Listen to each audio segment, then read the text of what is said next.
നമസ്കാരം. ഹൈറേഞ്ച് വാർത്തയിലേക്ക് സ്വാഗതം. ആദ്യം പ്രധാന വാർത്തകളിലേക്ക്. CPM സംസ്ഥാന കമ്മിറ്റി അംഗം പി ജയരാജനെതിരെ ആരോപണവുമായി വധശ്രമ കേസിലെ പ്രതി. തൊടുപുഴ ക്രൈംബ്രാഞ്ചിന് മൊഴി നൽകുന്നതിനിടെ ജയരാജനെതിരെ ആരോപണം ഉന്നയിച്ചത് മുൻ ബിസിനസ് പങ്കാളിയെ കൊലപ്പെടുത്താൻ കൊട്ടേഷൻ നൽകിയെന്ന കേസിൽ പ്രതിയായ പ്രവാസി വ്യവസായി ചാവക്കാട് സ്വദേശി ജമീൽ മുഹമ്മദ്. കുമളി ചെക്ക് പോസ്റ്റിൽ വാഹന പരിശോധനയ്ക്കിടെ 10 ലക്ഷം രൂപ വിലമതിക്കുന്ന ഹാഷിഷ് ഓയിൽ പിടികൂടി. സംഭവത്തിൽ വാഹനമടക്കം 3 യുവാക്കൾ പിടികൂടിയത് ആന്ധ്രയിൽ നിന്നും കോതമംഗലത്തേക്ക് കൊണ്ടുപോകുകയായിരുന്ന ഹാഷിഷ് ഓയിൽ. വീണ്ടും കാട്ടാന ഭീതിയിൽ വണ്ടിപ്പെരിയാർ 62-ാം മൈലിലെ കാർഷിക മേഖല. ജനവാസ മേഖലയായ 62-ാം മൈൽ പോളിടെക്നിക് കോളേജ് പരിസരം വരെ എത്തിയ കാട്ടാന ഫെൻസിംഗ് വേലി തകർത്ത് സ്വകാര്യ വ്യക്തി പാട്ടത്തിനെടുത്ത സ്ഥലത്തെ കൃഷിദേഹണ്ഡങ്ങൾ നശിപ്പിച്ചു. മൂന്നാറിൽ പടയപ്പയുടെ പരാക്രമം തുടരുന്നു. ഹൈറേഞ്ചിലെ കമ്പോളങ്ങളിൽ പാഷൻ ഫ്രൂട്ടിന്റെ വില ഇടിഞ്ഞു. ജനുവരി മുതൽ ഏപ്രിൽ വരെ 50 മുതൽ 70 രൂപ വരെ ലഭിച്ചുകൊണ്ടിരുന്ന പാഷൻ ഫ്രൂട്ടിന് നിലവിൽ ലഭിക്കുന്നത് 30 മുതൽ 40 രൂപ വരെ മാത്രം. വിലയിടിയാൻ കാരണം മഴക്കാലത്ത് ചെലവ് കുറഞ്ഞതും ഉൽപാദനം വർദ്ധിച്ചതും.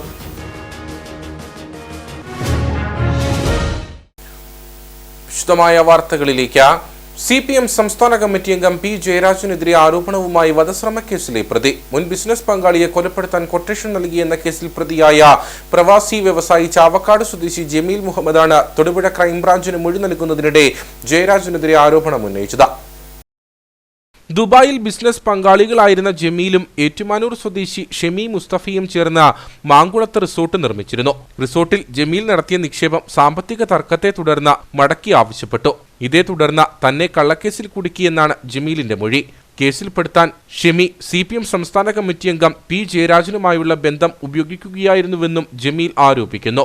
മാങ്കുളത്തെ ഷെമിയുടെ റിസോർട്ട് ഉദ്ഘാടനം ചെയ്തത് പി ജയരാജനാണ്. ഇവർ ഒരുമിച്ചുള്ള ചിത്രവും ഇയാൾ പുറത്തുവിട്ടു.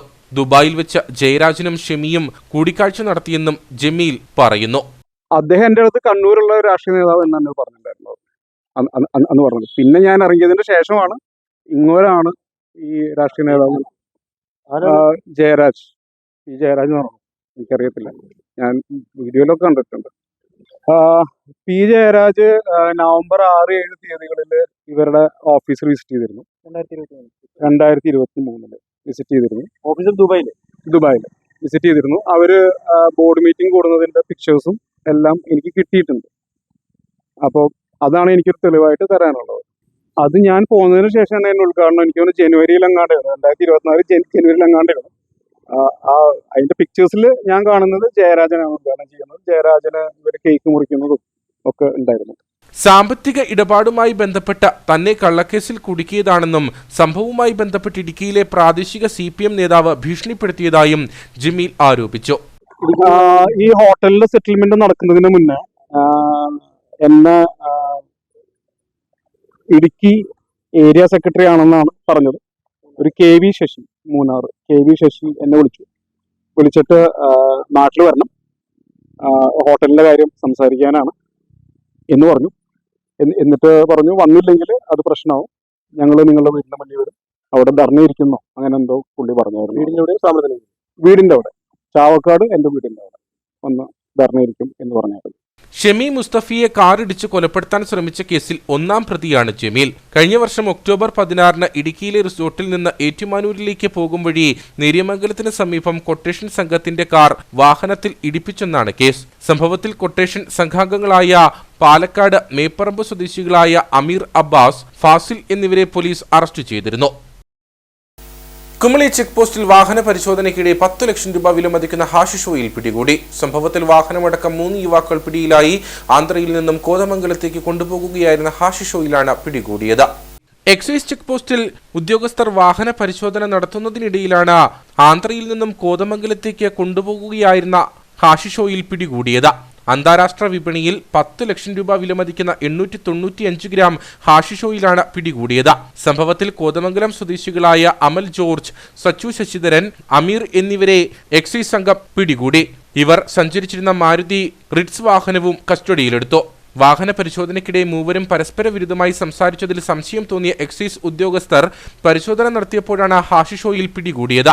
Peermade excise circle inspector MK Prasad, excise ഉദ്യോഗസ്ഥരായ Xavier PD, Jayan P John, Aneesh TA, Joby Thomas, Sujith PV, Biju PA, Arshana KS എന്നിവരുടെ നേതൃത്വത്തിലാണ് പ്രതികളെ പിടികൂടിയത്. വീണ്ടും കാട്ടാന ഭീതിയിൽ വണ്ടിപ്പെരിയാർ 62-ാം മൈലിലെ കാർഷിക മേഖല. ജനവാസ മേഖലയായ 62-ാം മൈൽ പോളിടെക്നിക് കോളേജ് പരിസരം വരെ എത്തിയ കാട്ടാന ഫെൻസിംഗ് വേലി തകർത്ത് സ്വകാര്യ വ്യക്തി പാട്ടത്തിനെടുത്ത സ്ഥലത്തെ കൃഷിദേഹണ്ഡങ്ങൾ നശിപ്പിച്ചു.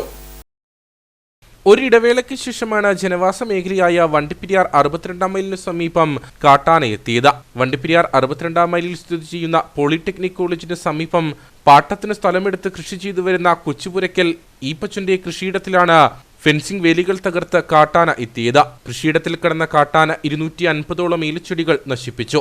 കൃഷിയിടത്തിൽ ജോലി ചെയ്തിരുന്ന ഇതര സംസ്ഥാന തൊഴിലാളികൾ താമസിക്കുന്ന ഷെഡിന് സമീപം വരെ കാട്ടാന എത്തിയതായി ഈപ്പച്ചൻ പറഞ്ഞു. സ്ഥിരം ഹിന്ദിക്കാർ താമസിച്ചുകൊണ്ടിരുന്നതാണ്. അവർ രാവിലെ വീട്ടിൽ വന്ന് പറഞ്ഞു ഞങ്ങൾ പോകാമെന്ന് പറഞ്ഞുകൊണ്ട് അവർ രാവിലെ പോയി. അപ്പോൾ തോട്ടത്തിൽ ആരുമില്ല, ഞാനും 2 പണിക്കാർ മാത്രമേ ഉള്ളൂ.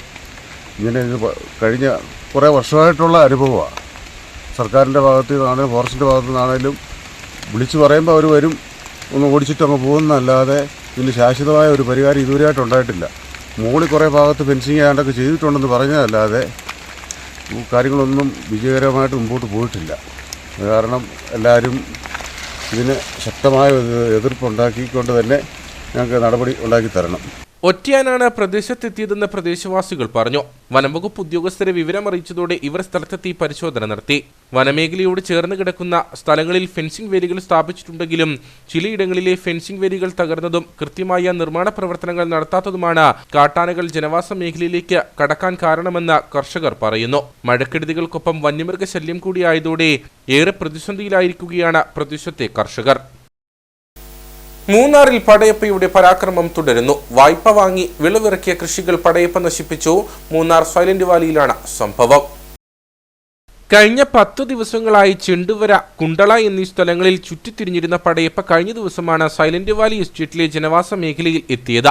സൈലന്റ് വാലി 2-ാം ഡിവിഷനിലെത്തിയ പടയപ്പ അവിടെയുള്ള കൃഷികൾ നശിപ്പിച്ചു. സൈലന്റ് വാലി സ്വദേശി ഭാസ്കരന്റെ പച്ചക്കറി കൃഷിയാണ് കാട്ടുകൊമ്പൻ നശിപ്പിച്ചത്. വായ്പ വാങ്ങിയ പണം ഉപയോഗിച്ചായിരുന്നു ഭാസ്കരൻ കൃഷി ഇറക്കിയത്.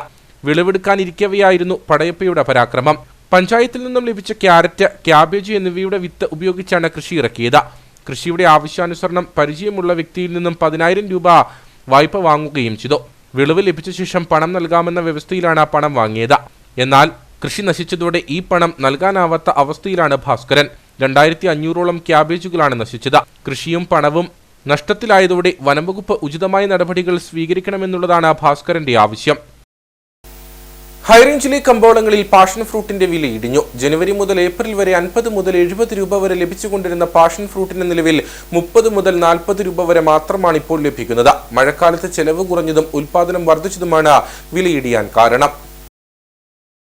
ഹൈറേഞ്ചിൽ വലിയ തോതിൽ പാഷൻ ഫ്രൂട്ട് കൃഷി ഇറക്കുന്ന കർഷകർ ചുരുക്കമാണ്. ഇടവിളയായും മറ്റും കൃഷി ഇറക്കി പാഷൻ ഫ്രൂട്ട് വിൽപ്പനയ്ക്കെത്തിക്കുന്ന കർഷകരാണ് ഹൈറേഞ്ചിൽ അധികവും ഉള്ളത്. മഴക്കാലം ആരംഭിച്ചതോടെ ഹൈറേഞ്ചിലെ കമ്പോളങ്ങളിൽ പാഷൻ ഫ്രൂട്ടിന്റെ വില ഇടിഞ്ഞു. ജനുവരി മുതൽ ഏപ്രിൽ വരെ 50 മുതൽ 70 രൂപ വരെ ലഭിച്ചുകൊണ്ടിരുന്ന പാഷൻ ഫ്രൂട്ടിന് നിലവിൽ 30 മുതൽ 40 രൂപ വരെ മാത്രമാണ് ഇപ്പോൾ ലഭിക്കുന്നത്.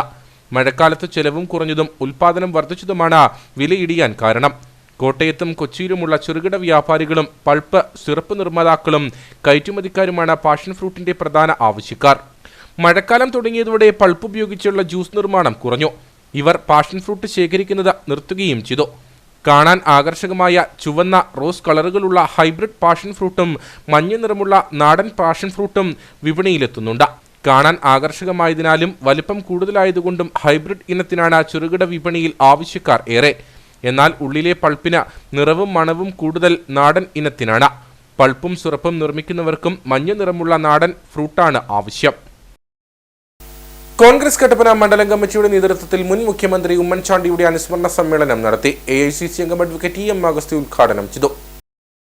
ഉമ്മൻചാണ്ടിയുടെ ഛായാചിത്രത്തിൽ പുഷ്പാർച്ചന നടത്തിയും ദീപം തെളിയിച്ചുമാണ് അനുസ്മരണ യോഗം ആരംഭിച്ചത്. കട്ടപ്പന നഗരസഭാ സ്റ്റേഡിയത്തിൽ നടന്ന യോഗം AICC അംഗം അഡ്വക്കേറ്റ് EM അഗസ്തി ഉദ്ഘാടനം ചെയ്തു. മന്ത്രിയായി UDF-ലെ കൺവീനറായി കേരളത്തിലെ പ്രതിപക്ഷ നേതാവും മുഖ്യമന്ത്രിയുമായി കോൺഗ്രസ് വർക്കിംഗ് കമ്മിറ്റി അംഗമായി അഖിലേന്ത്യാ കോൺഗ്രസ് കമ്മിറ്റി അംഗമായി ഒരു കോൺഗ്രസ് പ്രവർത്തകന് ആകാവുന്ന എല്ലാ പദവികളും എത്തിയ ആളാണ് ശ്രീ ഉമ്മൻചാണ്ടി. പക്ഷേ ആ പദവികളിൽ ഓരോന്നും അത് ചിലപ്പോൾ അദ്ദേഹം കൂടുതൽ വിനിയാനിതനായിരുന്നു എന്ന കാര്യം നമുക്കറിയാം.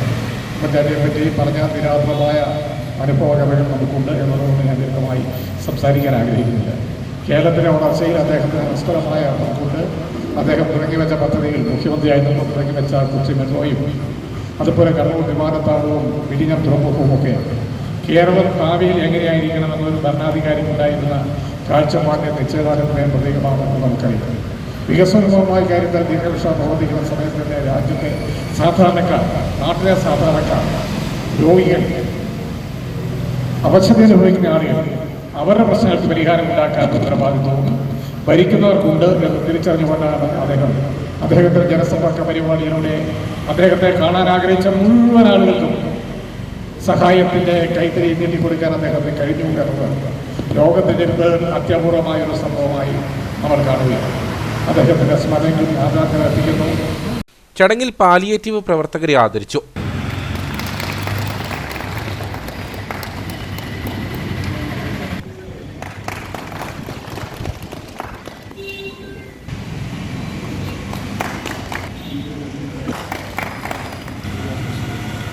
മണ്ഡലം പ്രസിഡന്റ് സിജു ചക്കുമുട്ടിൽ അധ്യക്ഷനായിരുന്നു. Johnny Kulampally, Thomas Michael, Beena Tommy, Joy Anithottam, Shaji Vellamakkal, Sibi Parappayi, Beena Joby, Shiny Sunny Cherian, Rajan Kalachura, Leelama Baby, Sajimol Shaji, AM Santhosh, Binoy Vennikulam, PS Rajappan തുടങ്ങിയവർ പങ്കെടുത്തു. അയ്യപ്പൻകോവിൽ ഉപ്പുതറ പഞ്ചായത്തുകളിൽ ഉമ്മൻചാണ്ടി അനുസ്മരണം സംഘടിപ്പിച്ചു. അനുസ്മരണത്തിന്റെ ഭാഗമായി ഉമ്മൻചാണ്ടിയുടെ ഛായാചിത്രത്തിൽ പുഷ്പാർച്ചനയും നടന്നു. അയ്യപ്പൻകോവിൽ പരപ്പ് കോൺഗ്രസ് ഓഫീസിൽ വെച്ച് നടന്ന അനുസ്മരണ പരിപാടി രാജു ചെമ്പൻകുളം ഉദ്ഘാടനം ചെയ്തു. തുടർന്ന് പ്രവർത്തകർ ഉമ്മൻചാണ്ടിയുടെ ഛായാചിത്രത്തിന് മുൻപിൽ പുഷ്പാർച്ചന നടത്തി. ഉമ്മൻചാണ്ടിയുടെ വേർപാട് നമുക്കെല്ലാവർക്കും നഷ്ടമാണ്. അതുപോലെ ഉമ്മൻചാണ്ടിയുടെ ജനസമ്പർക്ക പരിപാടി, ആ സമ്പർക്ക പരിപാടി ഉമ്മൻചാണ്ടി സംഘടിപ്പിക്കാനുള്ള പ്രത്യേക കാരണം കൂടിയുണ്ട്. നമുക്കൊരു ആവശ്യം വന്നു കഴിഞ്ഞാൽ ഒരു അപേക്ഷ സർക്കാർ ഓഫീസിൽ ഒരു രോഗിക്കൊരു സാമ്പത്തിക സഹായം വേണമെങ്കിൽ ആവശ്യപ്പെട്ട് കഴിഞ്ഞാൽ 2-3 മാസം അത് രോഗി മരിച്ചു കഴിഞ്ഞ ശേഷമേ ആ സഹായം കിട്ടുള്ളൂ. ഉമ്മൻചാണ്ടി അത് തിരിച്ചറിഞ്ഞുകൊണ്ടാണ് നേരിട്ട് തന്നെ അപ്പോൾ തന്നെ ജനസമ്പർക്ക പരിപാടിയിലൂടെ ജനങ്ങളെ നേരിട്ട് കണ്ടുകൊണ്ട് അപ്പോൾ തന്നെ അവർക്ക് വേണ്ടുന്ന ഏത് രോഗിക്ക് ഏത് സഹായം എവിടെ നിന്ന് കിട്ടണോ യുദ്ധകാലാടിസ്ഥാനത്തിൽ ആ സാമ്പത്തിക സഹായം അനുവദിച്ചു കൊടുത്തുകൊണ്ടാണ് ജനങ്ങളെ സഹായിച്ചത്. അഡ്വക്കേറ്റ് ജെയിംസ് കാപ്പൻ അധ്യക്ഷനായിരുന്നു. Mariyil Rajendran, Joseph Pananthanam, Shaji P Joseph, Joseph Kurian Thayyal, Santhosh P എന്നിവർ സംസാരിച്ചു. ഏലപ്പാറ കോൺഗ്രസ് കമ്മിറ്റിയുടെ നേതൃത്വത്തിൽ വളകോട്ടിൽ വെച്ച ഉമ്മൻചാണ്ടി അനുസ്മരണവും പുഷ്പാർച്ചനയും സംഘടിപ്പിച്ചു. ബ്ലോക്ക് പ്രസിഡന്റ് ജോർജ് ജോസഫ് അധ്യക്ഷനായിരുന്നു. DCC general secretary Arun Podippara ഉദ്ഘാടനം ചെയ്തു. ജോർജ് ജോസഫ് കാണക്കാലി, സണ്ണി മഞ്ഞനാമറ്റം, സജി മാടശ്ശേരി, സാബു മണ്ണാർത്ത് എന്നിവർ സംസാരിച്ചു. ഉമ്മൻചാണ്ടിയുടെ 1ാം ചരമവാർഷികത്തോടനുബന്ധിച്ച് കട്ടപ്പനയിൽ നിന്നും കോൺഗ്രസ് പ്രവർത്തകർ പുതുപ്പള്ളിയിലെ ഉമ്മൻചാണ്ടിയുടെ ഖബറിടത്തിലേക്ക് അനുസ്മരണ യാത്ര നടത്തി. അനുസ്മരണ യാത്രയുടെ ഉദ്ഘാടനം UDF ചെയർമാൻ ജോയി വെട്ടിക്കുഴി നിർവഹിച്ചു. അദ്ദേഹത്തിന്റെ ചരമവാർഷിക ദിനത്തിൽ എല്ലാ വർഷവും കട്ടപ്പനയിൽ നിന്നും പുതുപ്പള്ളിയിലേക്ക് അനുസ്മരണ യാത്ര സംഘടിപ്പിക്കുമെന്ന് അദ്ദേഹം പറഞ്ഞു. അനുസ്മരണ യാത്രയ്ക്ക് നഗരസഭാ chairperson Beena Tommy, Joy Anithottam, Sibi Parappayil, IB Molrajan, Leelama Baby, Robin Chakkala, Beena Sibi, Sonia GB, Lovely Shaji, Babu Francis PM, Sasikumar Vijay Vilasam, Jinosh K Joseph എന്നിവർ നേതൃത്വം നൽകി. യാത്രയിൽ പങ്കെടുത്തവർ ഖബറിടത്തിൽ പുഷ്പാർച്ചന നടത്തുകയും പ്രാർത്ഥനാ ശുശ്രൂഷകളിൽ പങ്കെടുക്കുകയും ചെയ്തു. വണ്ടിപ്പെരിയാർ CHCയിൽ ഡോക്ടർമാരുടെ സേവനം ലഭ്യമാക്കണമെന്നാവശ്യപ്പെട്ട് കോൺഗ്രസ് നടത്തുന്ന സമരത്തിൽ മുൻ മുഖ്യമന്ത്രി ഉമ്മൻചാണ്ടി അനുസ്മരണം സംഘടിപ്പിച്ചു. അനുസ്മരണത്തിന്റെ ഭാഗമായി ഉമ്മൻചാണ്ടിയുടെ ഛായാചിത്രത്തിൽ പുഷ്പാർച്ചനയും നടന്നു. കോൺഗ്രസിലെ മുതിർന്ന നേതാവായ TM ഉമ്മർ കറുപ്പുപാലം ഉമ്മൻചാണ്ടിയെ അനുസ്മരിച്ചുകൊണ്ടുള്ള ഗാനം ആലപിച്ചു. കൺമണി പോലെ സമുദായങ്ങളെ സേവിച്ചു, കൈവെടിഞ്ഞ വാർത്ത കേട്ടെല്ലാവരും കേടിച്ചു. തുടർന്ന് നടന്ന യോഗം DCC general secretary Shaji Painadath ഉദ്ഘാടനം ചെയ്തു. ഇനി നിങ്ങൾ 2 കാര്യം കൂടി ചെയ്താൽ മതി. ഞങ്ങൾ ഈ സമരം തൊട്ട് ഞങ്ങൾ ഉൾക്കൊള്ളാം. രാത്രികാലത്ത് ഡോക്ടറുടെ സേവനം ലഭ്യമാക്കണം, കിടത്തി ചികിത്സ ആരംഭിക്കണം. ഞങ്ങൾ ഉന്നയിച്ചിരിക്കുന്ന കുറെ കാര്യങ്ങൾക്കുള്ള തീരുമാനം ഉണ്ടായിട്ടുണ്ട്. ഞങ്ങൾക്കതിൽ സന്തോഷമുണ്ട്. പക്ഷേ രാത്രികാലത്ത് ഡോക്ടറുടെ സേവനം ലഭ്യമാക്കുകയും കിടത്തി ചികിത്സ ആരംഭിക്കുകയും ചെയ്താൽ ഒരു ഉപാധിയുമില്ലാതെ ഞങ്ങളുടെ വീടുകളിൽ പൊയ്ക്കൊള്ളാം. തങ്ങൾ ഉന്നയിക്കുന്ന ആവശ്യങ്ങൾ നിറവേറ്റുന്നതുവരെ സമരം തുടരുമെന്നും നേതാക്കൾ പറഞ്ഞു. യോഗത്തിൽ KPW union working president M. Udayasooryan, Peerumedu regional committee president KA Siddique, DCC general secretary PA Abdul Rasheed, മണ്ഡലം കമ്മിറ്റി പ്രസിഡന്റുമാരായ രാജൻ കുഴുവൻമാക്കൽ, R. ഗണേശൻ തുടങ്ങിയവർ സംസാരിച്ചു. കേരള NGO അസോസിയേഷൻ കട്ടപ്പന ബ്രാഞ്ചിന്റെ ആഭിമുഖ്യത്തിൽ ഉമ്മൻചാണ്ടി അനുസ്മരണം സംഘടിപ്പിച്ചു. ജില്ലാ പ്രസിഡന്റ് ഷിഹാബ് പരീദ് അനുസ്മരണ സമ്മേളനം ഉദ്ഘാടനം ചെയ്തു. മിനി സിവിൽ സ്റ്റേഷൻ അങ്കണത്തിൽ വെച്ച് നടന്ന അനുസ്മരണ സമ്മേളനം അസോസിയേഷൻ ജില്ലാ പ്രസിഡന്റ് ഷിഹാബ് പരീദ് ഉദ്ഘാടനം ചെയ്തു. ഒരിക്കലും മറക്കാനാകാത്ത മുഖ്യമന്ത്രിയായിരുന്നു ഉമ്മൻചാണ്ടി. സർക്കാർ ജീവനക്കാർക്കും അധ്യാപകർക്കും നിരവധി ആനുകൂല്യങ്ങളാണ് ഉമ്മൻചാണ്ടി സർക്കാരിന്റെ കാലത്ത് ലഭ്യമായതെന്ന് അദ്ദേഹം പറഞ്ഞു.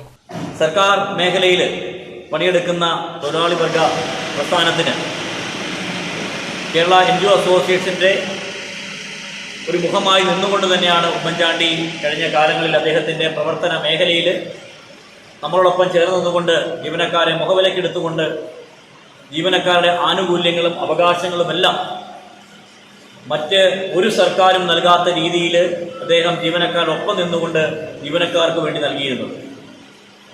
കേരളം കണ്ടതിൽ വെച്ച് ഏറ്റവും പ്രിയങ്കനായ ഒരു മുഖ്യമന്ത്രിയായിരുന്നു പ്രിയങ്കനായ Oommen Chandy. Branch president Jaison C John അധ്യക്ഷനായിരുന്നു. അസോസിയേഷൻ ജില്ലാ vice president MA Antony, AG Santhosh, KC Titus, Wilson Thomas, Ullas Kumar, Girish Kumar എന്നിവർ സംസാരിച്ചു. മുൻ മുഖ്യമന്ത്രി ഉമ്മൻചാണ്ടിയുടെ 1ാം ചരമവാർഷിക ദിനത്തോടനുബന്ധിച്ച് UDF വാത്തിക്കുടി മണ്ഡലം കമ്മിറ്റിയുടെ നേതൃത്വത്തിൽ തോപ്രാങ്കുടിയിൽ അനുസ്മരണ യോഗം സംഘടിപ്പിച്ചു. DCC secretary advocate KB Selvam യോഗം ഉദ്ഘാടനം ചെയ്തു. തോപ്രാങ്കുടി അസിസി സന്തോഷ് ഭവൻ അഗതി മന്ദിരത്തിൽ വെച്ചാണ് UDF വാത്തിക്കുടി മണ്ഡലം കമ്മിറ്റിയുടെ നേതൃത്വത്തിൽ ഉമ്മൻചാണ്ടി അനുസ്മരണം സംഘടിപ്പിച്ചത്. ഉമ്മൻചാണ്ടിയുടെ ചിത്രത്തിന് മുൻപിൽ പുഷ്പാർച്ചനയും നടന്നു. അന്തേവാസികളോടൊപ്പം നടത്തിയ പരിപാടി Idukki DCC secretary KB Selvam ഉദ്ഘാടനം ചെയ്തു. UDF വാത്തിക്കുടി മണ്ഡലം പ്രസിഡന്റ് സാജു കാരക്കുന്നേൽ അധ്യക്ഷനായിരുന്നു. DCC ജനറൽ സെക്രട്ടറിമാരായ ജെയ്സൺ K. ആന്റണി, വിജയകുമാർ മറ്റക്കര, മിനി സാബു, ബുഷ്മോൻ കണ്ണഞ്ചിറ, ജോബി വയലിൽ, റിജിമോൾ റജി, ഐപ്പ് അറുകാക്കൽ, ബിജുമോൻ വടക്കേക്കര തുടങ്ങിയവർ സംസാരിച്ചു. തുടർന്ന് അന്തേവാസികൾക്ക് ഭക്ഷണവും നൽകി. മുൻ മുഖ്യമന്ത്രി ഉമ്മൻചാണ്ടി അനുസ്മരണത്തിന്റെ ഭാഗമായി കട്ടപ്പന അമ്പലക്കവലിയിൽ സൗജന്യ മെഡിക്കൽ ക്യാമ്പ് സംഘടിപ്പിച്ചു. കോൺഗ്രസ് മണ്ഡലം കമ്മിറ്റിയുടെ നേതൃത്വത്തിലാണ് മെഡിക്കൽ ക്യാമ്പ് ഒരുക്കിയത്. കേരളത്തിന്റെ ജനകീയ മുഖ്യമന്ത്രിയായിരുന്ന ഉമ്മൻചാണ്ടിയുടെ 1ാം ചരമവാർഷികത്തോടനുബന്ധിച്ചാണ് കോൺഗ്രസ് കട്ടപ്പന മണ്ഡലം കമ്മിറ്റിയുടെ നേതൃത്വത്തിൽ അമ്പലക്കവല ST കോളനിയിൽ സൗജന്യ മെഡിക്കൽ ക്യാമ്പ് സംഘടിപ്പിച്ചത്. ക്യാമ്പിന്റെ ഉദ്ഘാടനം കട്ടപ്പന പ്രതീക്ഷ ഭവൻ ഡയറക്ടർ ബ്രദർ ജോസ് മാത്യു നിർവഹിച്ചു. ഉമ്മൻചാണ്ടി സാറ് എങ്ങനെ ജീവിച്ചു അത് നമുക്കൊരു മാതൃകയാണ്. പ്രത്യേകിച്ച് എല്ലാ രാഷ്ട്രീയ പ്രവർത്തകർക്കും എല്ലാ പൊതുപ്രവർത്തകർക്കും നമുക്കെല്ലാവർക്കും നമ്മൾ ഓരോരുത്തരും ആയിരിക്കുന്ന ആ പരിധിയിൽ നിന്നുകൊണ്ട് അദ്ദേഹം നമുക്ക് കാണിച്ചു തന്ന, കാരണം അദ്ദേഹം പാവപ്പെട്ടവരോടും അവഗണിക്കപ്പെട്ടവരോടൊക്കെ പ്രത്യേകമായ പരിഗണനയുണ്ടായിരുന്നു. അത് അദ്ദേഹത്തെ വലുതാക്കി. 1 വർഷം മുമ്പുള്ള അദ്ദേഹത്തിൻ്റെ ആ ശവസംസ്കാര ഘോഷയാത്ര കണ്ടവർ കണ്ണു നിറയാതെ ആരും ഉണ്ടായിട്ടില്ല എന്ന് എനിക്ക് തോന്നുന്നു. കട്ടപ്പന താലൂക്ക് ആശുപത്രിയുടെ നേതൃത്വത്തിൽ ജനറൽ മെഡിസിൻ വിഭാഗം, ജീവിതശൈലി രോഗങ്ങളുടെ പരിശോധന, സൗജന്യ മരുന്ന് വിതരണം എന്നിവയും നടന്നു. കോൺഗ്രസ് കട്ടപ്പന മണ്ഡലം പ്രസിഡന്റ് സിജു ചക്കുമുട്ടിൽ അധ്യക്ഷനായിരുന്നു. നഗരസഭാ vice chairman advocate KJ Binny, councillor Maya Biju, Jithin Uppumakkal, Vidhu A. Soman തുടങ്ങിയവർ സംസാരിച്ചു. വാത്തിക്കുടി ഗ്രാമപഞ്ചായത്ത് ഭരണസമിതി നടത്തുന്ന അഴിമതികൾക്കെതിരെ UDF വാത്തിക്കുടി മണ്ഡലം കമ്മിറ്റിയുടെ നേതൃത്വത്തിൽ തോപ്രാങ്കുടിയിൽ പ്രതിഷേധ യോഗം സംഘടിപ്പിച്ചു. DCC general secretary Jaison K. Antony യോഗം ഉദ്ഘാടനം ചെയ്തു. വാത്തിക്കുടി ഗ്രാമപഞ്ചായത്തിലെ LDF ഭരണസമിതിയുടെ നേതൃത്വത്തിൽ കഴിഞ്ഞ 3.5 വർഷക്കാലമായി ജനോപകാരപ്രദമായ ഒരു പ്രവർത്തനങ്ങളും നടക്കുന്നില്ലെന്നും അഴിമതികൾ ധാരാളം നടക്കുന്നുണ്ടെന്നും ആരോപിച്ചാണ് UDF സമരം സംഘടിപ്പിച്ചത്. തോപ്രാങ്കുടിയിലെ മീറ്റ് സ്റ്റാൾ ലേലം നടത്താത്തതിലും പഞ്ചായത്തിലെ സ്ട്രീറ്റ് ലൈറ്റുകൾ സ്ഥാപിച്ചതിലും വൻ അഴിമതികൾ നടന്നെന്നും പ്രതിപക്ഷം ആരോപിച്ചു. കഴിഞ്ഞ ദിവസം UDF പഞ്ചായത്ത് അംഗങ്ങൾ ഗ്രാമപഞ്ചായത്ത് ഓഫീസിൽ വെച്ച് പ്രസിഡന്റിനെ തടഞ്ഞിരുന്നു. തോപ്രാങ്കുടി ടൗണിൽ നടത്തിയ പ്രതിഷേധം DCC general secretary Jaison K. Antony ഉദ്ഘാടനം ചെയ്തു. രണ്ട് കക്ഷികളുടെയും വക്കീൽ ഒന്നായി കാഴ്ചപ്പെടുന്നു എന്ന് പറഞ്ഞതുപോലെ വാദിയുടെയും പ്രതിയുടെയും ഭാഗത്തുനിന്ന് ഞാൻ നിനക്ക് ഉറപ്പിച്ചു തന്നേക്കാം, അല്ലെങ്കിൽ നീ ഇവിടെ കശാപ്പ് ചെയ്തോ എന്ന് പറഞ്ഞുകൊണ്ട് ഒരാളിൽ നിന്ന് പൈസ വാങ്ങുക, മറ്റേയാളോട് പറയും ഞാൻ അവനെ ഒഴിപ്പിച്ചു തരാം, അവന്റെ കെട്ടിടം ഞാൻ കത്തിക്കുമെന്ന് പറയുമ്പോൾ ഞാനത് മാറ്റി തരാം, നീ ഇത്ര രൂപ തരിക. എന്തൊക്കെയാണ് ഇവിടെ നടക്കുന്നത്? പലരിക്കപ്പെട്ടണമാണോ? UDF വാത്തിക്കുടി മണ്ഡലം പ്രസിഡന്റ് സാജു കാരക്കുന്നേൽ അധ്യക്ഷനായിരുന്നു. DCC മുൻ ജനറൽ സെക്രട്ടറി വിജയകുമാർ മറ്റക്കര മുഖ്യപ്രഭാഷണം നടത്തി. Advocate K B Selvam, Aneesh Chenakkara, VA Ulahannan, ജില്ലാ പഞ്ചായത്ത് അംഗം ഷൈനി സജി, ബ്ലോക്ക് പഞ്ചായത്ത് അംഗം advocate Eby Thomas, Vinod Joseph, Tommy Thengumpalliyil, Ipe Arukakkal, Biju Vadakkekara, Declark Sebastian, Josmi George തുടങ്ങിയവർ സംസാരിച്ചു. വാത്തിക്കുടി ഗ്രാമപഞ്ചായത്ത് പ്രസിഡന്റിനെ പഞ്ചായത്ത് ഓഫീസിൽ തടഞ്ഞുവച്ചതിൽ പ്രതിഷേധിച്ച LDF വാത്തിക്കുടി പഞ്ചായത്ത് കമ്മിറ്റിയുടെ നേതൃത്വത്തിൽ മുരിക്കാശ്ശേരിയിൽ പ്രതിഷേധം നടത്തി. CPM ജില്ലാ സെക്രട്ടറി ടെങ്കം റോമിയോ സെബാസ്റ്റ്യൻ യോഗം ഉദ്ഘാടനം ചെയ്തു. വാത്തിക്കുടി ഗ്രാമപഞ്ചായത്ത് പ്രസിഡന്റിനെ പഞ്ചായത്ത് ഓഫീസിൽ തടഞ്ഞുവെച്ച് അസഭ്യം പറയുകയും കയ്യേറ്റം ചെയ്യുകയും ചെയ്തെന്ന് ആരോപിച്ചാണ് LDFന്റെ നേതൃത്വത്തിൽ പ്രതിഷേധം സംഘടിപ്പിച്ചത്. മുരിക്കാശ്ശേരി ടൗണിൽ നടത്തിയ പ്രതിഷേധ യോഗം CPM ജില്ലാ സെക്രട്ടറി ടെങ്കം റോമിയോ സെബാസ്റ്റ്യൻ ഉദ്ഘാടനം ചെയ്തു. ഗ്രാമപഞ്ചായത്ത് പ്രസിഡന്റിനെ തടഞ്ഞുവെച്ച UDF അംഗങ്ങൾക്കെതിരെ കേസെടുക്കണമെന്ന് അദ്ദേഹം ആവശ്യപ്പെട്ടു. ആരാണ് കാരണം? നമ്പർ 1 പ്രതി വൈസ് പ്രസിഡന്റായിരുന്ന ഡിക്ലാർക്കാണ്. എത്ര ലക്ഷം രൂപ ലാപ്സായി ഈ പഞ്ചായത്തിന് അതുകൊണ്ട് വരുന്ന പേരുദോഷം എത്ര മാത്രമുണ്ട്? പ്രിയമുള്ളവരെ, ഇതെല്ലാം ഇവിടുത്തെ ജനങ്ങളോടൊക്കെ വിശദീകരിക്കണം. ഇതിനെല്ലാം രേഖയുണ്ടല്ലോ, രേഖ. അതുകൊണ്ട് ഇങ്ങോട്ട് കൂടുതൽ വിളയാൻ വന്നാൽ ഞങ്ങൾ അതിനെ ചെറുക്കും, അത്രേ ഉള്ളൂ. ഇവിടെ പഞ്ചായത്ത് പ്രസിഡന്റിനെ കൈകാര്യം ചെയ്ത, പഞ്ചായത്ത് പ്രസിഡന്റിനെ ആക്രമിച്ച, പഞ്ചായത്ത് പ്രസിഡന്റിനെ ദേഹോപദ്രവം ചെയ്ത, അവരെ ആശുപത്രിയിലാക്കിയ ക്രിമിനൽ സംഘത്തെ അറസ്റ്റ് ചെയ്യാൻ പോലീസ് ഉദ്യോഗസ്ഥന്മാർ തയ്യാറാവണം. ജോർജ് അമ്പഴത്തിന്റെ അധ്യക്ഷതയിൽ ചേർന്ന യോഗത്തിൽ Jaimon Jacob, KA Ali, EN ചന്ദ്രൻ, റോണിയോ എബ്രഹാം, ഷൈൻ കല്ലേക്കുളം തുടങ്ങിയവർ സംസാരിച്ചു. അടിമാലി കുമളി ദേശീയപാതയിൽ കല്ലാറക്കുട്ടിക്ക് സമീപം മണ്ണിടിഞ്ഞ് ഗതാഗതം തടസ്സപ്പെട്ടു. പാതയോരത്തു നിന്നും മണ്ണും മരവും ഇടിഞ്ഞ് റോഡിലേക്ക് പതിക്കുകയായിരുന്നു. അരമണിക്കൂറോളം സമയത്തെ തടസ്സത്തിന് ശേഷം ഗതാഗതം പുനഃസ്ഥാപിച്ചു. ദേശീയപാതയിൽ കല്ലാർകുട്ടിക്ക് സമീപം നായ്ക്കുന്ന് ജംഗ്ഷനിലാണ് മണ്ണിടിഞ്ഞ് ഗതാഗതം തടസ്സപ്പെട്ടത്. പാതയോരത്തു നിന്നും മണ്ണും മരവും ഇടിഞ്ഞ് റോഡിലേക്ക് പതിക്കുകയായിരുന്നു. സംഭവ സമയത്ത് റോഡിൽ വാഹനങ്ങളും കാൽനട യാത്രികരും ഇല്ലാതിരുന്നതിനാൽ വലിയ അപകടമൊഴിവായി. മണ്ണിടിച്ചിലുണ്ടായ ഉടൻ പ്രദേശവാസികളും അടിമാലി ഫയർഫോഴ്സും സ്ഥലത്തെത്തി മരം മുറിച്ചു നീക്കി. അരമണിക്കൂറോളം സമയത്തെ തടസ്സത്തിന് ശേഷം ഗതാഗതം പുനഃസ്ഥാപിച്ചു. അടിമാലി മുതൽ പനംകുട്ടി വരെയുള്ള ഭാഗത്ത് അപകടാവസ്ഥ ഉയർത്തുന്ന മരങ്ങൾ ദിവസങ്ങൾക്ക് മുമ്പ് മുറിച്ചു നീക്കിയിട്ടും ഈ ഭാഗത്ത് മരം വീഴ്ച തുടരുകയാണ്. കട്ടപ്പന പുളിയന്മല ഹിൽ ടോപ്പിൽ ശക്തമായ കാറ്റിൽ മരം ഒടിഞ്ഞു വീണ ഗതാഗതം തടസ്സപ്പെട്ടു. ഉച്ചകഴിഞ്ഞ് 3 മണിയോടെയാണ് സംഭവം. കട്ടപ്പനയിൽ നിന്നും KSCB ഉദ്യോഗസ്ഥരും ഫയർഫോഴ്സും എത്തി മരം മുറിച്ചു മാറ്റിയാണ് ഗതാഗതം പുനഃസ്ഥാപിച്ചത്. ശക്തമായ മഴയിൽ ഇരട്ടിയാർ ജലാശയത്തിലേക്ക് ഒഴുകിയെത്തിയ മാലിന്യങ്ങൾ ഗ്രാമപഞ്ചായത്തിന്റെ നേതൃത്വത്തിൽ നീക്കി തുടങ്ങി. ഇരട്ടിയാർ ഡാം മാലിന്യ കൂമ്പാരമായി മാറിയതോടെയാണ് നടപടി. പല മേഖലകളിൽ നിന്ന് ഒഴുകിയെത്തുന്ന മാലിന്യങ്ങൾ ഇരട്ടിയാർ ഡാമിന്റെ പല ഭാഗങ്ങളിലും അടിഞ്ഞുകൂടിയിരിക്കുകയാണ്. ഡാം സേഫ്റ്റി അതോറിറ്റിയാണ് ഡാമിലെ മാലിന്യങ്ങൾ നീക്കം ചെയ്യേണ്ടത്. എന്നാൽ ജനങ്ങളുടെ ആരോഗ്യ സുരക്ഷയെ കരുതിയാണ് ഗ്രാമപഞ്ചായത്ത് മാലിന്യം നീക്കം ചെയ്യുന്നതെന്നും ജലാശയങ്ങളിലേക്ക് മാലിന്യം വലിച്ചെറിയരുതെന്നും ഗ്രാമപഞ്ചായത്ത് പ്രസിഡന്റ് ജിഷ ഷാജി പറഞ്ഞു. ഇരട്ടിയാർ ഡാമിന്റെ പ്രദേശത്ത് മാലിന്യങ്ങൾ അടിഞ്ഞുകൂടിയിരിക്കുകയാണ്. ഈ മാലിന്യങ്ങൾ നീക്കം ചെയ്യുന്ന പ്രവൃത്തിയാണ് ഇവിടെ നടക്കുന്നത്. മത്സ്യത്തൊഴിലാളികൾ ഇത് കരയ്ക്ക് അടുപ്പിച്ചു കൊടുക്കുകയാണ്. നമ്മുടെ ഹരിതകർമ്മസേനാംഗങ്ങൾ അത് തരം തിരിച്ച് സഞ്ചികളിലാക്കി പാക്ക് ചെയ്യുകയാണ്. ഒരുപാട് പ്ലാസ്റ്റിക് മാലിന്യങ്ങളാണ്, പ്ലാസ്റ്റിക് കുപ്പികളടക്കം ഒരുപാട് ലെഗസി വേസ്റ്റുകളടക്കം തെർമോക്കോളുകളടക്കമുള്ള മാലിന്യങ്ങളാണ് വന്ന് കുമിഞ്ഞുകൂടിയിരിക്കുന്നത്.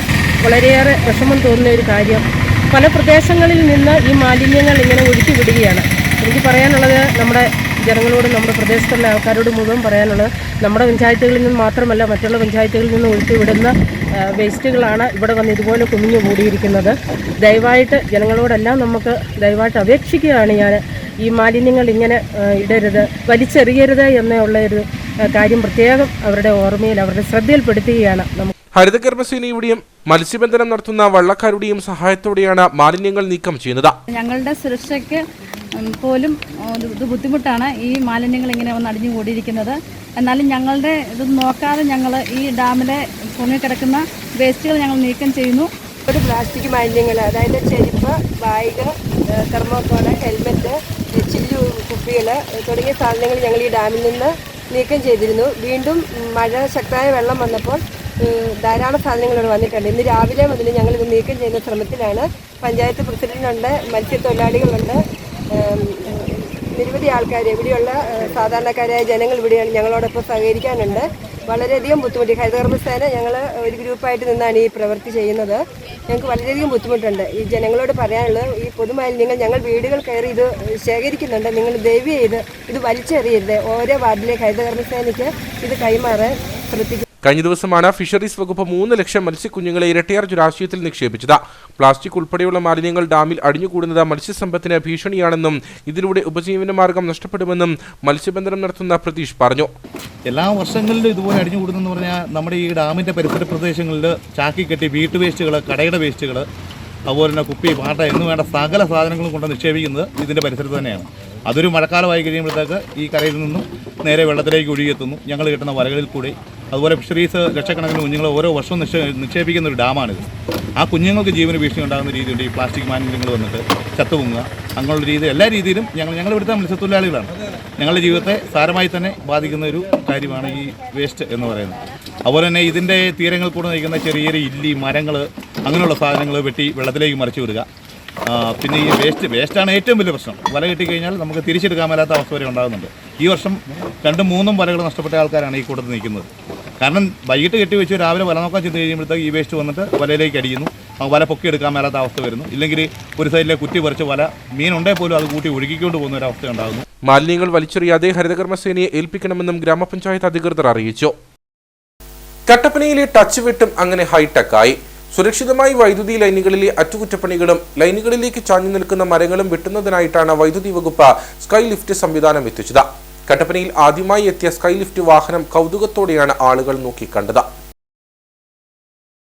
മഴയിൽ പോസ്റ്റിന്റെ മുകളിൽ കയറി വളരെ വേഗത്തിൽ തകരാറുകൾ പരിഹരിക്കുന്ന ജോലി ഏറെ അപകടം നിറഞ്ഞതാണ്. അതോടൊപ്പം വൈദ്യുതി ലൈനുകളിലേക്ക് ഒടിഞ്ഞു വീഴാൻ സാധ്യതയുള്ള മരങ്ങളുടെ ചില്ലകൾ മുറിക്കുന്നത് ഏറെ അപകടകരവുമാണ്. ഈ ജോലികൾ എളുപ്പത്തിലും സുരക്ഷിതമായും ചെയ്തു തീർക്കുവാനായിട്ടാണ് സ്കൈ ലിഫ്റ്റുകൾ KSEB ഉപയോഗിക്കാൻ തുടങ്ങിയത്. ലിഫ്റ്റ് ഘടിപ്പിച്ച മിനി വാൻ തന്നെ ഏറെ കൗതുകമാണ് സമ്മാനിക്കുന്നത്. വാഹനത്തിൽ ഘടിപ്പിച്ചിരിക്കുന്ന ലിഫ്റ്റ് യഥേഷ്ടം ചലിപ്പിക്കാനും തിരിക്കാനും കഴിയും.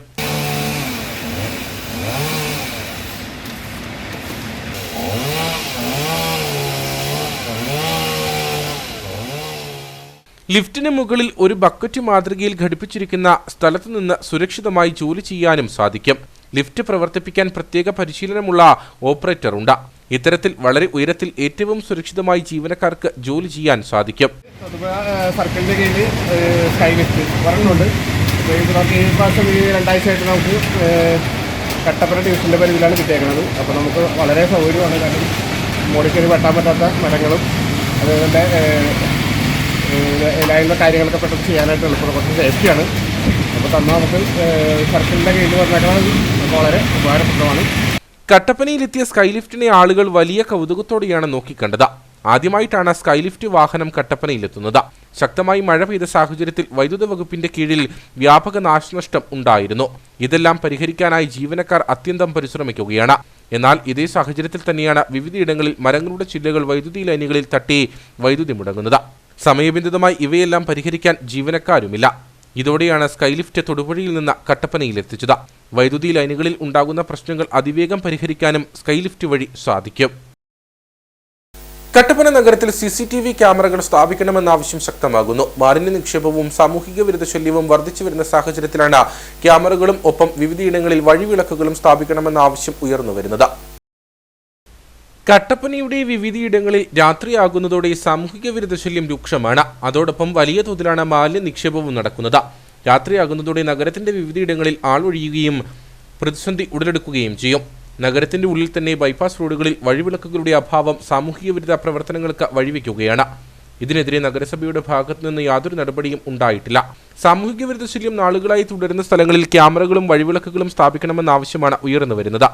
ഈ വെറുതെ കട്ടപ്പന ടൗണിന് അടുത്ത് കിടക്കുന്ന സ്ഥലങ്ങൾ അതിൻ്റെ ഉടമസ്ഥർക്കെതിരെ നടപടിയെടുക്കണമെന്ന് എനിക്ക് പറയാനുള്ളത്. കാരണം തെളിച്ച് വൃത്തിയാക്കിയിട്ടാൽ തീർച്ചയായിട്ടും ഇതിനൊരു ക്രമീകരണം ഉണ്ടാകും. ആൾക്കാർ കൊണ്ട് വേസ്റ്റ് തള്ളിയാൽ ഇത് നമ്മുടെ ടൗണിൻ്റെ പല ഭാഗത്തും ആൾക്കാർ സ്ഥലം മേടിച്ച് ഇത് കാട് പിടിച്ച് കിടക്കും.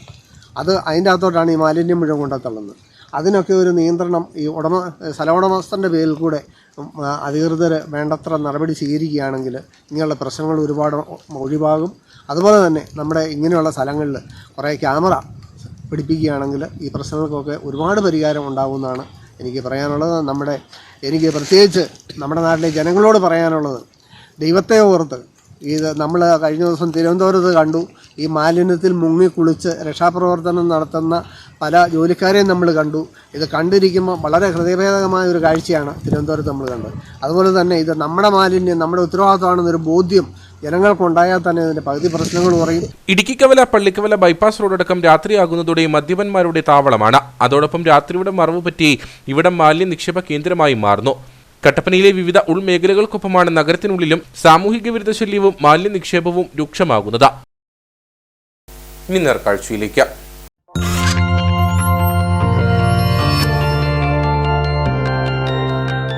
നേർക്കാഴ്ച നിങ്ങൾക്കായി അവതരിപ്പിക്കുന്നത് പ്രിയപ്പെട്ടവരുടെ സന്തോഷം പരിശുദ്ധമായ പൊന്നിലൂടെ KG's ജ്വല്ലറി, കോട്ടയം കട, സിൻസ് 1950. ഇടുക്കിയുടെ ഓർക്കിഡ് വൈവിധ്യങ്ങളെ സഞ്ചാരികൾക്ക് പരിചയപ്പെടുത്താൻ ഒരുങ്ങുകയാണ് ടൂറിസം സംരംഭകരുടെ കൂട്ടായ്മ. ഓരോ മേഖലയിലെയും തനത് വൈവിധ്യങ്ങളെ കണ്ടെത്തി സംരക്ഷിക്കുകയാണ് ലക്ഷ്യം. US ആസ്ഥാനമായി പ്രവർത്തിക്കുന്ന സാന്റിയാഗോ ഓർക്കിഡ് സൊസൈറ്റിയുടെ സഹകരണത്തോടെയാണ് ഓർക്കിഡ് സംരക്ഷണം പ്രാവർത്തികമാക്കുന്നത്. കേരളത്തിലാകമാനം 260ഓളം വ്യത്യസ്ത ഓർക്കിഡ് ഇനങ്ങളുണ്ട്. ഇവയിൽ ഏറിയ പങ്കും കാണപ്പെടുന്നത് ഇടുക്കിയുടെ മലനിരകളിലാണ്. ഇത്തരം ഇനങ്ങൾ സംരക്ഷിക്കുന്നതിനാണ് പദ്ധതി ഒരുങ്ങുന്നത്. ആണെങ്കിൽ ആദ്യം തൊണ്ടിന്റെ ഒരാഴ്ച വെള്ളത്തിലിടുക. അതിനുശേഷം രണ്ടറ്റം, അതായത് ഒന്ന് താഴെയും മേലും കട്ട് ചെയ്ത് കഴിയുമ്പോൾ നമുക്ക് നല്ലൊരു പീസായിട്ട് കിട്ടും.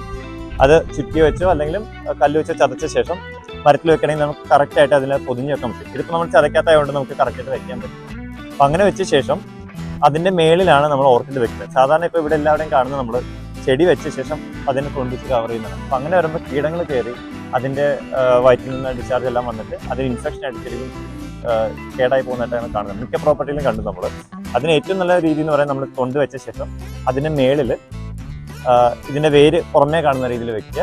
കേരളത്തിലെ ഹോം സ്റ്റേ നടത്തിപ്പുകാരുടെ കൂട്ടായ്മയായ ഹാറ്റ്സിന്റെ നേതൃത്വത്തിലാണ് ഇടുക്കിയിൽ പദ്ധതി നടപ്പിലാക്കുന്നത്.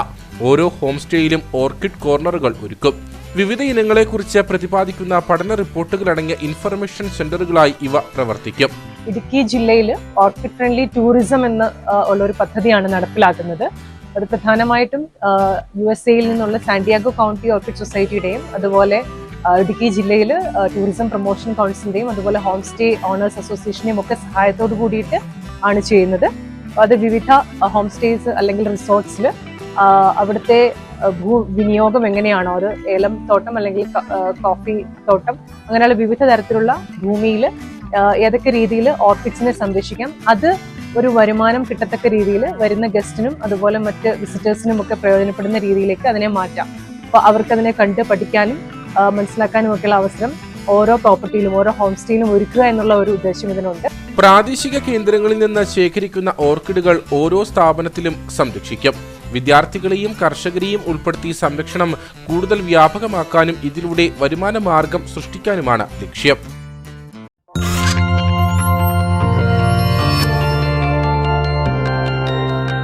നേർക്കാഴ്ച നിങ്ങൾക്കായി അവതരിപ്പിച്ചത് പ്രിയപ്പെട്ടവരുടെ സന്തോഷം പരിശുദ്ധമായ പൊന്നിലൂടെ KG's ജ്വല്ലറി, കോട്ടയം കട, സിൻസ് 1950. ഇനി കമ്പോള വില നിലവാരം.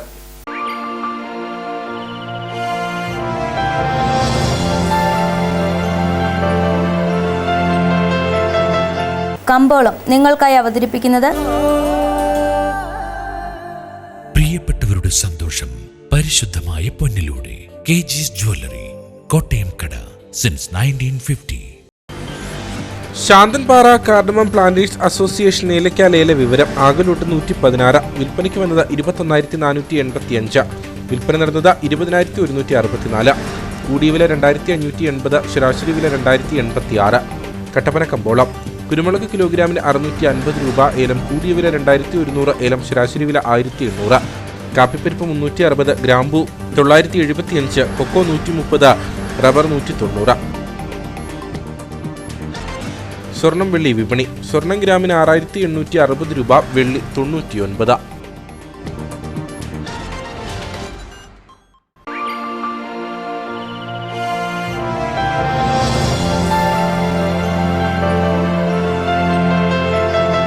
കമ്പോളം നിങ്ങൾക്കായി അവതരിപ്പിച്ചത് പ്രിയപ്പെട്ടവരുടെ സന്തോഷം പരിശുദ്ധമായ പൊന്നിലൂടെ KG's ജ്വല്ലറി, കോട്ടയം കട, since 1950. പ്രധാന വാർത്തകളിലേക്ക് ഒരിക്കൽ കൂടി.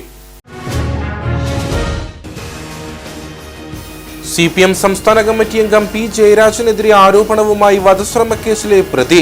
തൊടുപുഴ ക്രൈംബ്രാഞ്ചിന് മൊഴി നൽകുന്നതിനിടെ ജയരാജനെതിരെ ആരോപണം ഉന്നയിച്ചത് മുൻ ബിസിനസ് പങ്കാളിയെ കൊലപ്പെടുത്താൻ കൊട്ടേഷൻ നൽകിയെന്ന കേസിൽ പ്രതിയായ പ്രവാസി വ്യവസായി ചാവക്കാട് സ്വദേശി ജമീൽ മുഹമ്മദ്. കുമളി ചെക്ക് പോസ്റ്റിൽ വാഹന പരിശോധനയ്ക്കിടെ 10 ലക്ഷം രൂപ വിലമതിക്കുന്ന ഹാഷിഷ് ഓയിൽ പിടികൂടി. സംഭവത്തിൽ വാഹനമടക്കം 3 യുവാക്കൾ പിടികൂടിയത് ആന്ധ്രയിൽ നിന്നും കോതമംഗലത്തേക്ക് കൊണ്ടുപോകുകയായിരുന്ന ഹാഷിഷ് ഓയിൽ. വീണ്ടും കാട്ടാന ഭീതിയിൽ വണ്ടിപ്പെരിയാർ 62 മൈലിലെ കാർഷിക മേഖല. ജനവാസ മേഖലയായ 62 മൈൽ പോളിടെക്നിക് കോളേജ് പരിസരം വരെ എത്തിയ കാട്ടാന ഫെൻസിംഗ് വേലി തകർത്ത് സ്വകാര്യ വ്യക്തി പാട്ടത്തിനെടുത്ത സ്ഥലത്തെ കൃഷിദേഹണ്ഡങ്ങൾ നശിപ്പിച്ചു. മൂന്നാറിൽ പടയപ്പയുടെ പരാക്രമം തുടരുന്നു. ഹൈറേഞ്ചിലെ കമ്പോളങ്ങളിൽ പാഷൻ ഫ്രൂട്ടിന്റെ വില ഇടിഞ്ഞു. ജനുവരി മുതൽ ഏപ്രിൽ വരെ 50 മുതൽ 70 രൂപ വരെ ലഭിച്ചുകൊണ്ടിരുന്ന പാഷൻ ഫ്രൂട്ടിന് നിലവിൽ ലഭിക്കുന്നത് 30 മുതൽ 40 രൂപ വരെ മാത്രം. വിലയിടിയാൻ കാരണം മഴക്കാലത്ത് ചെലവ് കുറഞ്ഞതും ഉൽപാദനം വർദ്ധിച്ചതും. ഇതോടുകൂടി വാർത്താ ബുള്ളറ്റിൻ ഇവിടെ പൂർണ്ണമാകുന്നു. നമസ്കാരം.